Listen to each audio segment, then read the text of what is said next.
Chers amis, savez-vous que la notion de la reconnaissance et du remerciement se trouve au cœur même de l'identité du juif, qui porte le nom de Yehudi, prenant sa racine dans le mot Hoda'a, qui veut dire reconnaître pour pouvoir remercier. Dans la paracha de cette semaine, paracha Tzav, la Torah poursuit le détail des sacrifices approchés autrefois, parmi lesquels se trouvait celui du remerciement, qui, selon le Midrash, sera le seul maintenu dans les temps futurs, puisqu'à ce moment-là, il n'y aura plus de nécessité de venir demander pardon sur ses fautes. De nos jours, en l'absence de sanctuaire et de sacrifice, nous lirons les psaumes du roi David pour remercier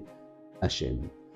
Un homme est venu un jour poser la question au Rav Chaim Kanevski au sujet du propos tenu par le roi David dans le psaume 100 et disant « Ariou Lachem Kol Haaretz » acclamez tous les résidents de la terre pour remercier Dieu. Lui demande cet homme « Pourquoi avoir étendu le devoir de remercier à l'ensemble de la population alors que selon la stricte loi, seul celui qui a été épargné d'un accident ou d'une maladie ou qui a traversé un chemin dangereux devra remercier Hachem ?» Et le Rav lui a répondu en lui disant que ce n'est pas uniquement la personne qui a été renversée par une voiture et ensuite sauvée